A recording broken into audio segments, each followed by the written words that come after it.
Did you ever see justice happen right before your eyes? The voice in the video trembled slightly as it began. Not the kind you read about in the papers, but the kind that comes roaring down the street on two wheels, with thunder in its chest and fire in its heart. This is that story. It all started on a quiet Tuesday afternoon in a small town where nothing much ever happened. The sun hung lazily above Main Street, casting golden light across the cracked sidewalks. Birds chirped from the power lines, and an elderly woman named Martha Jensen shuffled along with her little shopping cart. Her hair was white as snow, her floral dress fluttering in the soft breeze. She'd just come from the bakery, her favorite place in town, where she'd bought a loaf of rye bread and a small chocolate cake to celebrate her late husband's birthday. Every year, she still lit a candle for him, even though he'd been gone for nearly a decade. But that day, Martha didn't make it home before tragedy struck. As she crossed the corner near the gas station, a black sedan screeched to a stop beside her. The sound was sharp and sudden, slicing through the sleepy stillness. Two young men jumped out, hoodies up, eyes cold, movements quick. One of them pointed a gun straight at her chest. "Hand over your purse, old lady," the taller one barked, his voice trembling with adrenaline. Martha froze. Her heart thundered painfully against her ribs. "Please, it's just groceries," she whispered. "Now," he shouted again, waving the gun. Her hands shook as she passed over her worn-out leather purse, the one her husband had given her on their 50th anniversary. Inside were a few dollars, some coupons, and a small locket with her husband's picture. To anyone else, worthless. To her, it was everything. The men snatched it and ran, jumping back into the car before speeding away, tires screaming. Martha stumbled back, her groceries spilling onto the pavement. The cake hit the ground, icing smearing across the road like a wound.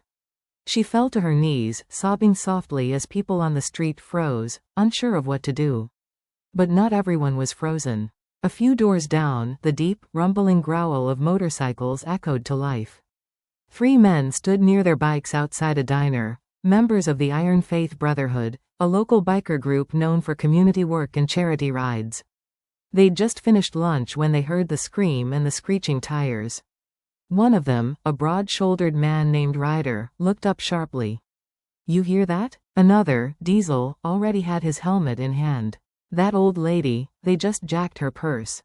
"Let's roll," Ryder said, no hesitation in his voice.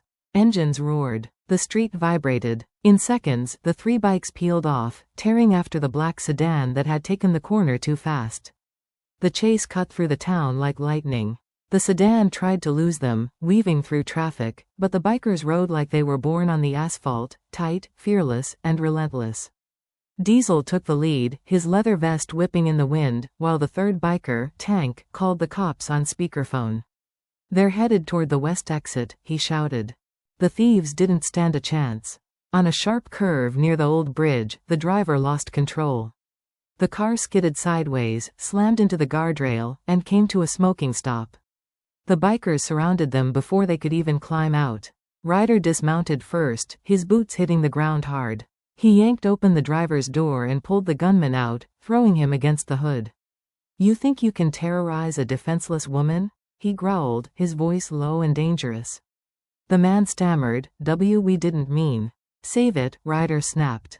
"You point a gun at someone's grandmother, you meant it."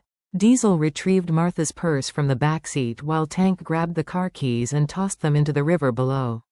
Within minutes, the wail of sirens filled the air. The bikers stepped back as the police arrived, hands raised, making sure everything was by the book. But when the officers asked what happened, Ryder just said, "We were in the right place at the right time."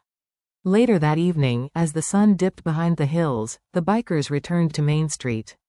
Martha was still there, sitting quietly on a bench outside the bakery, her eyes red from crying.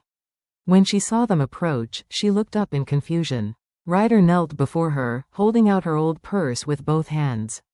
"Ma'am," he said softly, "I believe this belongs to you." Her lips trembled. You found it?" He nodded. "And the men who took it. Police have him now." Tears welled in her eyes as she took the purse, clutching it to her chest. "I don't know how to thank you." Ryder smiled faintly. "You just did." Martha looked at the three men, rough, tattooed, weathered by the road, and felt something shift inside her. The world wasn't as cruel as she had feared. There were still people who cared, people who stood up when others turned away. The bikers didn't stay long. They helped her gather her groceries, replaced the ruined cake with a fresh one from the diner, and even lit a candle with her. They stood beside her as she whispered a quiet prayer for her husband, for safety, for goodness in the world. And as the candle flickered in the soft evening wind, Ryder placed a gentle hand on her shoulder. "Ma'am," he said, "you remind us why we ride. For people like you." The video ends with Martha's trembling smile, the camera pulling back to show the 3 bikes parked in the golden light, engines quiet but hearts loud. The narrator's voice returns, soft but powerful. You never know who's watching, or who'll step in when you need it most. Sometimes, justice doesn't wear a badge, sometimes, it wears a leather jacket. And as the screen fades to black, those final words linger. The world can still be kind, when good people choose to act.